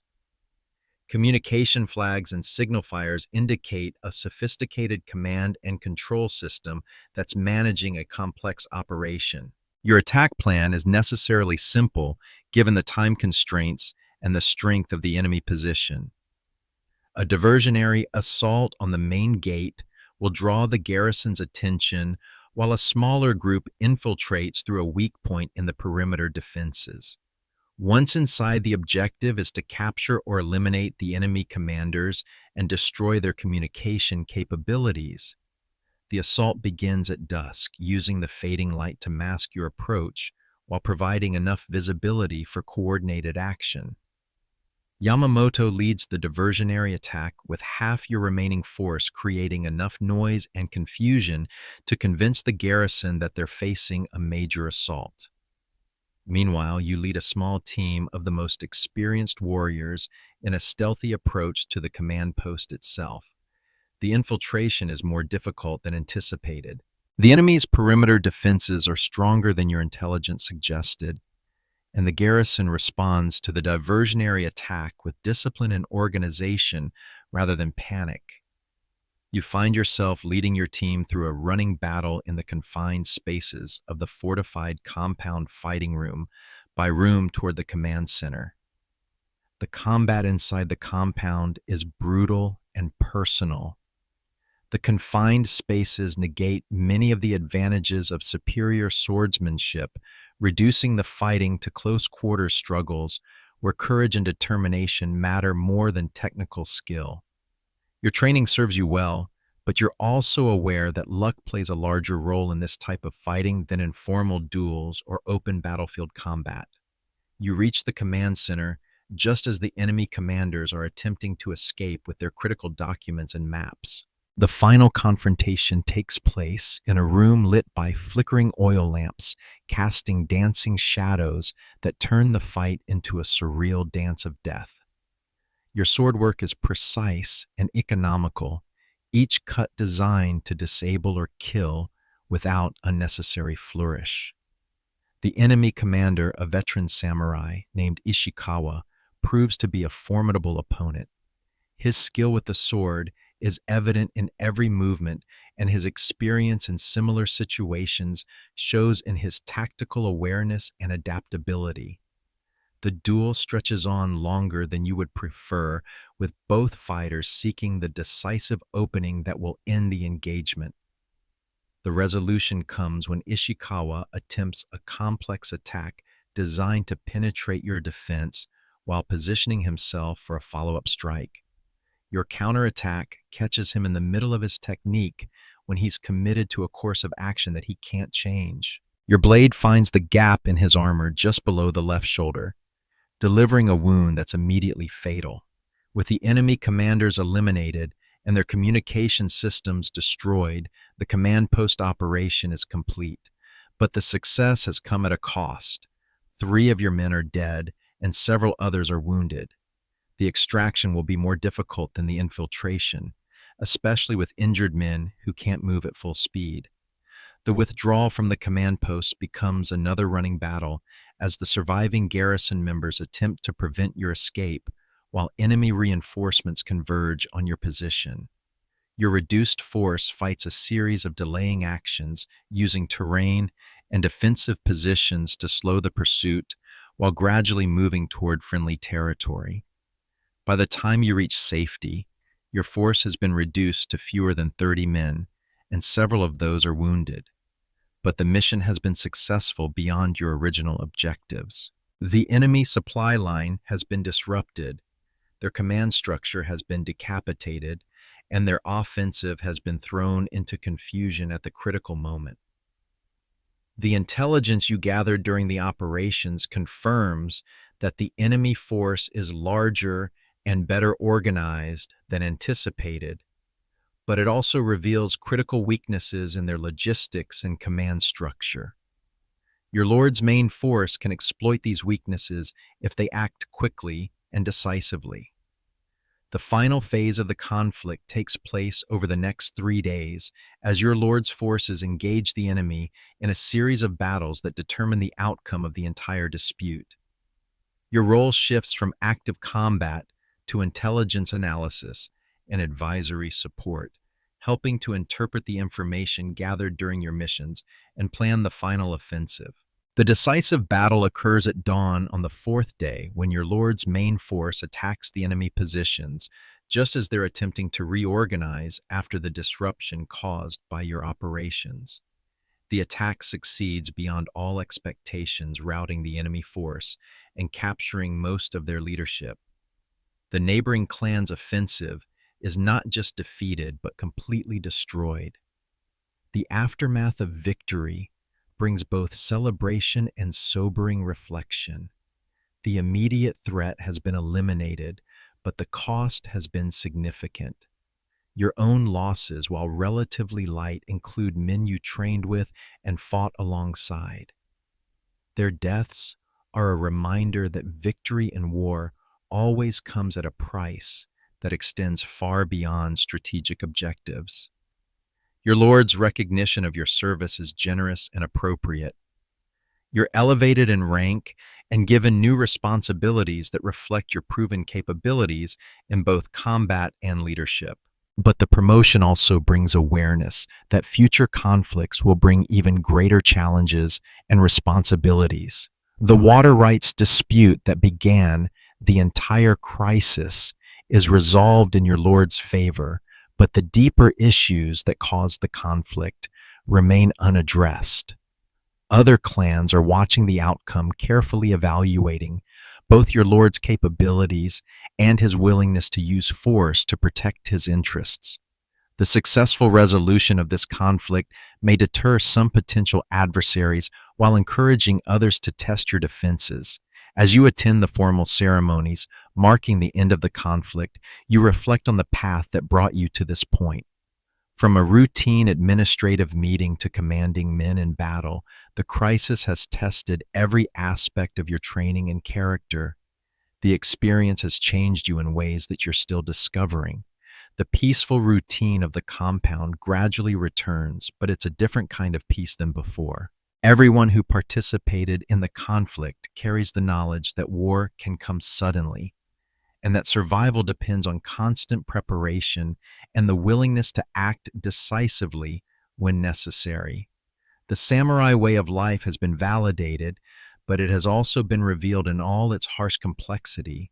Your evening meditation takes on new depth as you contemplate the lessons of recent events. The importance of loyalty, the burden of command, the reality of death, and the meaning of honor. These concepts are no longer abstract principles, but lived experiences that shape your understanding of what it means to be a samurai. The temple bells continue their eternal rhythm, marking the passage of time in a world where change is constant, but the fundamental challenges of human existence remain unchanged. You have survived this test of your character and capabilities, but you know that life will bring new challenges that will require the same commitment to honor and duty that has carried you through this crisis. As you prepare for sleep, you write one final letter to your family, sharing news of the victory while reflecting on the deeper meanings of the experience. The conflict is over, but your education as a samurai continues. Each day brings new opportunities to learn to serve and to uphold the principles that define the warrior's path. The morning will bring new responsibilities and new challenges, but it will also bring the satisfaction of duty fulfilled and honor maintained. The samurai way of life demands constant vigilance, continuous improvement, and the willingness to sacrifice for the greater good. These demands are heavy, but they also provide meaning and purpose that transforms ordinary existence into something noble and significant. The compound settles into sleep around you, but your mind remains active with plans and reflections. Tomorrow, you will resume the daily routine of training, service, and preparation that defines the samurai existence. But you will do so with the knowledge that when crisis comes, you and your fellow warriors are prepared to meet it with courage, skill, and unwavering commitment to the principles that guide your lives. The last sound you hear before sleep takes you is the distant chanting of monks at the nearby temple, their voices carrying prayers and meditations that have been repeated for centuries. In their eternal rhythm, you find a reminder that your own struggles and victories are part of a larger pattern of human experience that transcends individual lives and connects you to the endless flow of history. Years pass and the compound settles into the rhythm of peace, punctuated by preparation for war. You are no longer the mid-ranking samurai who woke up that morning to the sound of temple bells and the prospect of routine training. Your graying hair is now bound in the top knot of a senior retainer. Your weapons bear the subtle decorations appropriate to your elevated rank, and younger samurai seek your guidance with the same respect you once showed to your own mentors. The water rights conflict became a footnote in the larger history of the region, but its lessons continue to influence decisions made in council meetings and training sessions. The neighboring clan, humbled by their defeat, eventually sought alliance rather than confrontation. The villages that were threatened with starvation now prosper under your lord's protection, their gratitude expressed in rice offerings and the sons they send to serve in your ranks. Yamamoto, your former training partner, has become one of your most trusted subordinates. The nervousness of youth has been replaced by the calm confidence of experience, and his skills have developed to the point where he frequently leads missions of his own. The relationship between you has evolved from mentor and student to something approaching equals bound by shared experience and mutual respect. Sato, the veteran who taught you so much during those crucial missions, has retired to a small temple where he serves as both monk and advisor to young warriors, seeking wisdom about the intersection of violence and spirituality. His transition from warrior to priest represents one of the paths available to aging samurai, and his example provides guidance for your own thoughts about the future. The compound itself has grown and changed with new buildings added to accommodate an expanded household and improved fortifications reflecting the lessons learned during the conflict. The training grounds have been enlarged and equipped with more sophisticated facilities, allowing for more complex exercises that prepare warriors for the evolving nature of warfare. Your own morning routine has evolved but maintains the same essential elements that shaped your character during those challenging years. The meditation is deeper informed by experience of life and death decisions. The sword practice is more refined, each movement carrying the accumulated wisdom of countless training sessions and real combat encounters. The administrative duties are more complex, but also more meaningful as you understand their connection to the larger responsibilities of leadership. The young samurai under your command remind you of yourself at their age. Eager, dedicated, but not yet tested by the kind of crisis that reveals true character. You work to prepare them not just technically, but mentally and spiritually for the challenges they will inevitably face. Your teaching methods incorporate the lessons learned during your own development, but also acknowledge that each warrior must find their own path to understanding. The political situation in the region has stabilized, but you remain aware that stability in feudal Japan is always temporary. New clans rise to challenge established powers.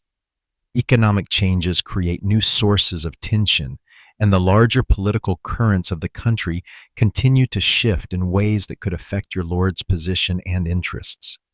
Vigilance remains as important as ever, even in times of apparent peace. Your family has grown and prospered under the protection of your success and the stability you helped create.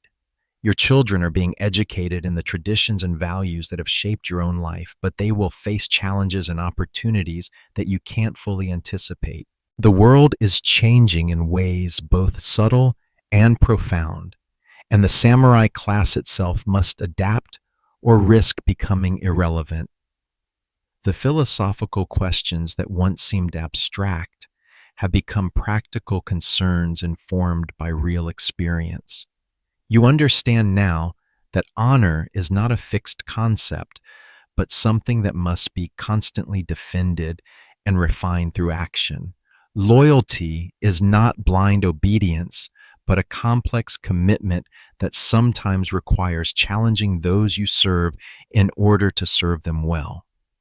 Courage is not the absence of fear, but the willingness to act correctly despite fear. The temple bells continue their eternal rhythm, but their meaning has deepened through your experience of life's fragility and preciousness. Each chime reminds you that time is limited, and that each moment offers opportunities for service growth and the cultivation of wisdom.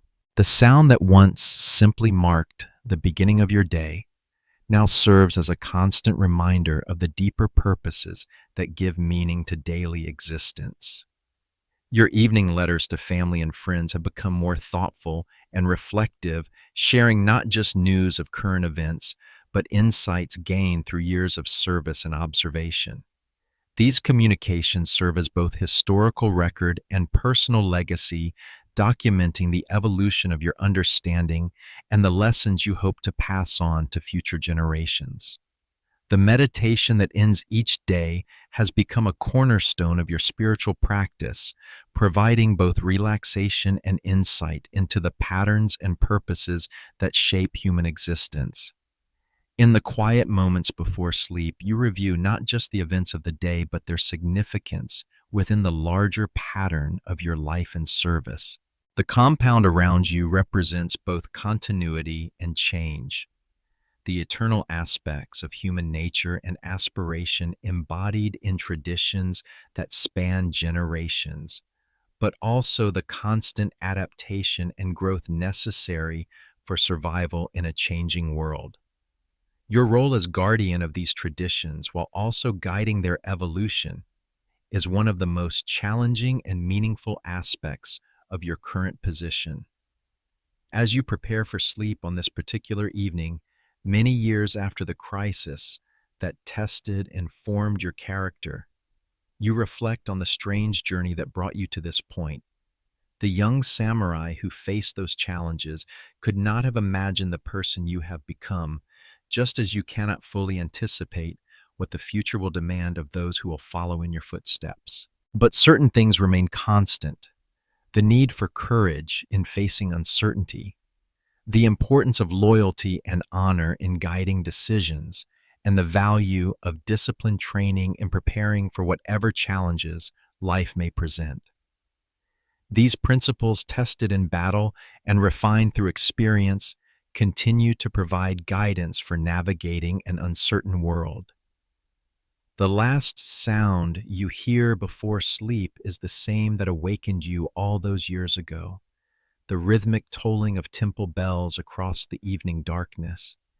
In their constancy, you find both comfort and challenge, reminder that while individual lives are brief, the principles and purposes they serve continue across generations, linking past and future in an endless chain of service and sacrifice. Tomorrow will bring new challenges and new opportunities to serve, to learn, and to teach. The samurai way of life that shaped your character continues to evolve and adapt, but its essential commitment to honor duty and the protection of those who cannot protect themselves remains unchanged. In that continuity, you find both purpose and peace. The wheel turns, seasons change, and individual lives begin and end, but the deeper patterns of human aspiration and achievement continue their eternal dance. Your part in that dance has been played with honor and dedication, and the example you have set will influence those who come after, just as you were influenced by those who came before. In this knowledge, you find the deepest satisfaction available to the warrior's heart, not just personal achievement, but contribution to something larger and more enduring than any individual life.